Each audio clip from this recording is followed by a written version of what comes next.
Contribution des forces de défense et de sécurité à la paix et à la stabilité internationale. À présent, nañu waxtaan tuuti ak El Habib Ndiaye, président du Cogito. Cogito moom lu ko tax a jóg. Cogito, c'est le conglomérat des jeunes pour l'instauration d'un turnover. Donc, comme son nom l'indique, Amul Taxaw, c'est le slogan. On veut... kon kay jugal taxaw. nañ taxaw nañu bokk taxaw maa ngi yow. Amul Taxaw da nga toog de tey. waaw Amul Taxaw. damay toog wala ma dox. Très bien, da ngay toog wala nga dox. mais toogul. nee na damay toog wala ma dox. D'accord. Ça a été créé depuis kañ ngeen taxawal mouvement bi? Voilà, depuis l'année dernière. Donc là, on est en train de mettre en place un peu les structures au niveau des régions. On a fait un peu le tour du Sénégal et au niveau de Dakar. Parce que ce qu'on veut, c'est rassembler les jeunes du Sénégal, de différentes régions, différentes obédiences, parce que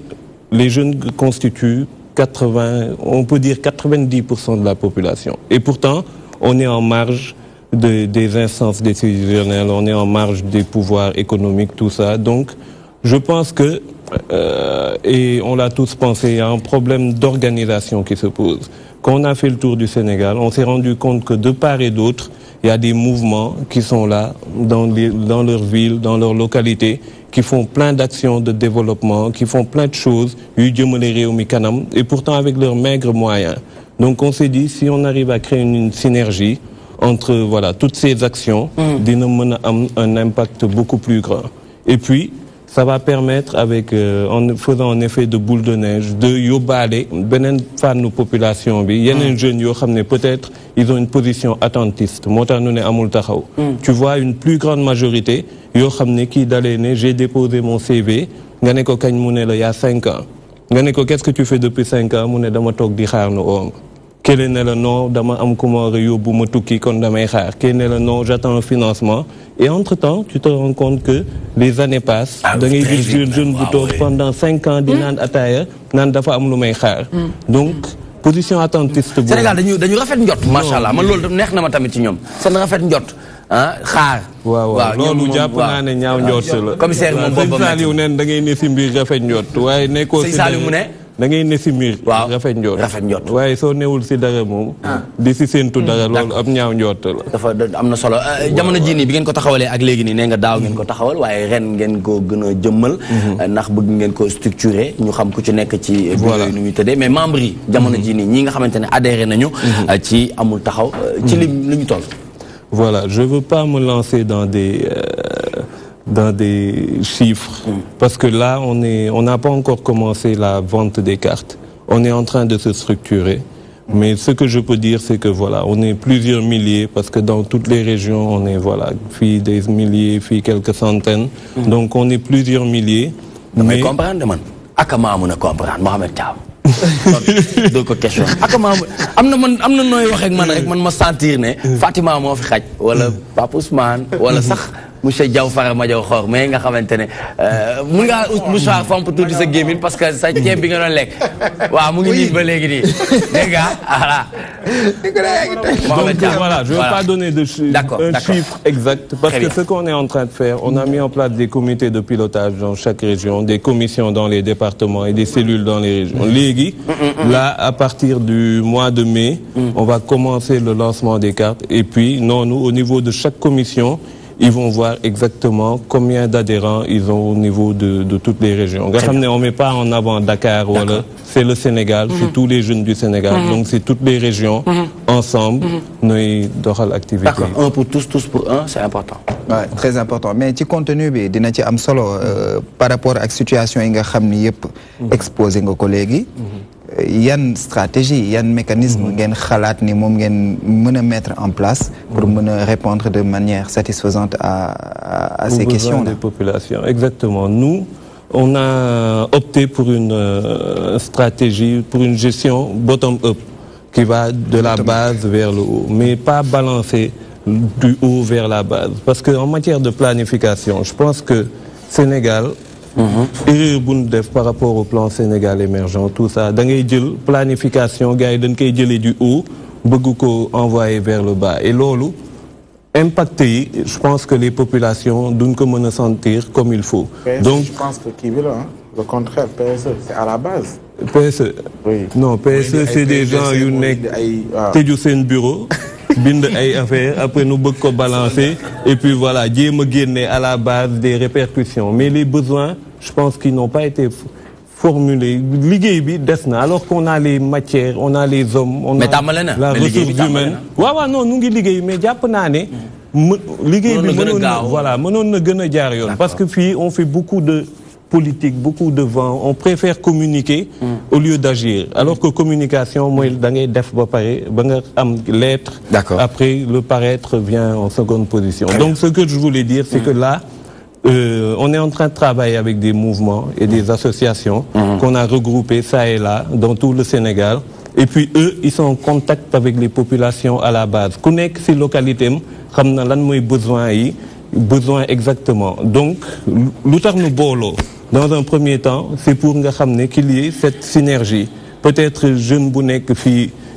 au niveau de Saint-Louis, jeune bu nekk au niveau de Kaolack, jeune bu nekk au niveau de Mbadakhoune am na benn besoin boo xam ne kii nekk Dakar wala kii nekk Ziguinchor am na solution yi nga xam ne suñu booloo déjà on crée ce cadre-là dinañ mën a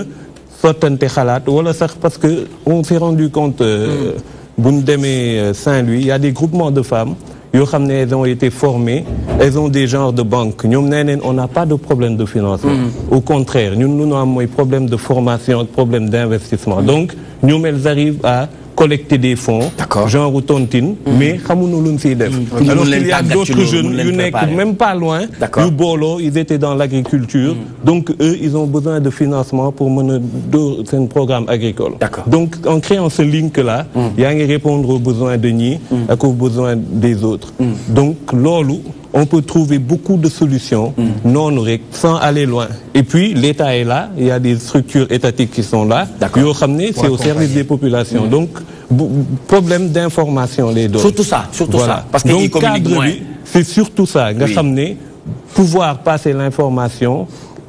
à la base nga xam ne ñoom seeni besoin chaque fois su besoin bi yéegee avec l'information on pourra trouver les solutions. Très bien commissaire dafa mel ni am na loo ci bëgg a contribuer. waaw c'est dama am d'abord c'est une préoccupation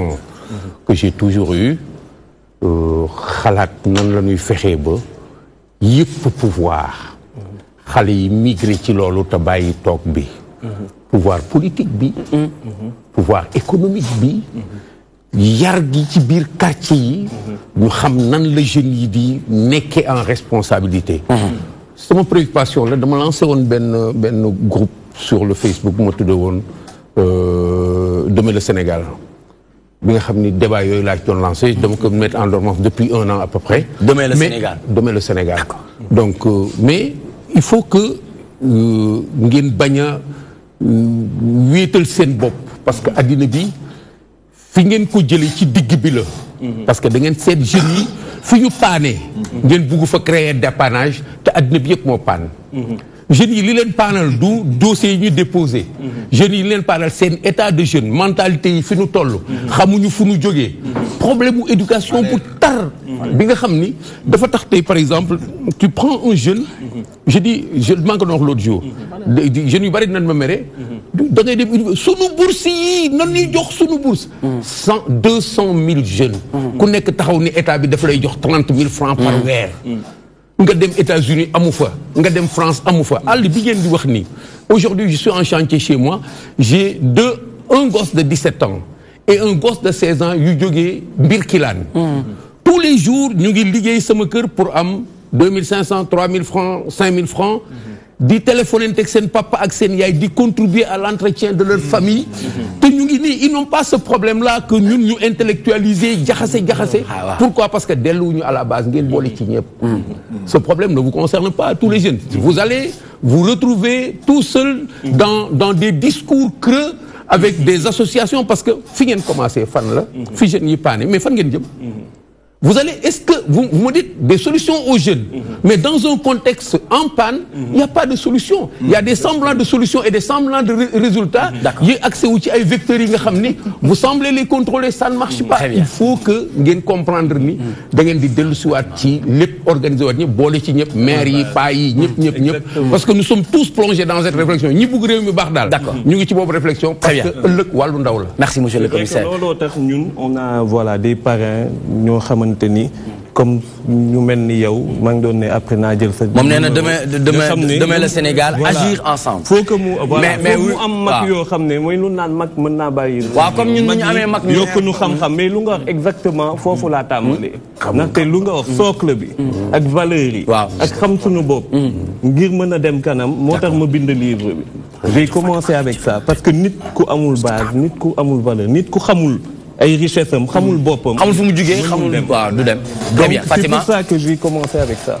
Fatima lu am solo seen initiative bi waaye ci biir émission bi moom ay initiative yi ni mel dañ cee recevoir en pagaille. ñi nga xamante ne ñoom ñooy promouvoir l'auto-emploi dafa bëri. te yéen en général da ngeen di nekk cible politiciens yi te ñu si bëri bu ñu dëgërul boo moytuwul bu ñu leen attiré rek dañuy gaaw a dem. loolu benn la ñaareel ba moom mooy est-ce que am ngeen ay link ak yenn société yu mag yi parce que di nga gis ci ay jeunes yoo xam ne dañ naan man de su ma sañoon Sonatel laay liggéeyee wala fii est-ce que am ngeen ay link ci yenn société yu mag yi nga xam ne di ngeen leen di mën a proposer ay CV et que ñoom am nañu compétence beeg yépp pour que ñoom ñu mën a leen intégrer. Bon personnellement je peux dire mais c'est pas notre stratégie parce que peut-être on a des links ça et là di nga xam des DRH fii wala mais soo bëggee régler problème mu sénégalais yépp ñun jeunes yëpp si on veut franchement des solutions viables on peut pas se baser sur ay 10 wala 20 postes yu ñu lay jox à droite et à gauche il faut prendre le problème de manière générale jéem a xool yan solution lañ si mën a apporter te comme loo wax peut-être bëri nañ on essaye voilà de poser des bases yoo xamante ni suñ si tegoo on pourra avoir des solutions viables et il faut que état bi faut que ça passe par l'État moo tax ñun nu bëgg booloo nu nga xamante ni tamit dinañ nu mën a dégg parce que lii commissaire wax franchement suñ ko defee dans tous les secteurs nit yi bàyyi naxaate bi parce que man je me dis le temps que tu perds pendant 7 ans di naxaate soo ko liggéeyoon def lu palpable tu n'auras même pas besoin de communiquer yenn yi lu ne fàng kenn du ko jeex day leer donc le temps qu'on perd suñu liggéeyoon parce que je peux pas comprendre comment se fait-il un pays comme le Sénégal nga xam ne terre arable yu nu am kenn xamul nu mu toll agriculture bi di boite nii alors que jeunesse bi nu ngi fii amuñu lu nu def il y a eu le plan REVA wala le plan Guana mais franchement yooyu tamit qu'on le dise ou pas c'était du vent c'était des plans politiques yoo xam ne dans les faits c'était rien de concret wooguñ leen fenn politiciens yi. non wooguñ nu fenn ku nu oo tamit pour nu waxtaan pour liggéey di leen uyu si waxtaan liggéey mais franchement war nañ dépasser jeunes yi ñëw di tàccu wala oola ñëw toppal sol t-shirt ak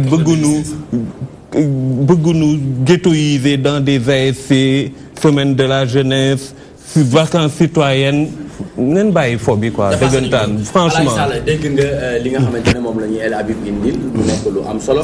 mu jëm ci Cogito amul taxaw ndax ñaanuñu yàlla kenn taxaw dañuy bëgg rek ku ne di dem xam nga lan moo am solo sax wute yàgg mais am dafa gaaw te nit da ngay nangoo sonn sëñ Abdoulaye Mbacke dafa am ku mu sa ñëw ni ko Mbacke man damaa bëgg kër yi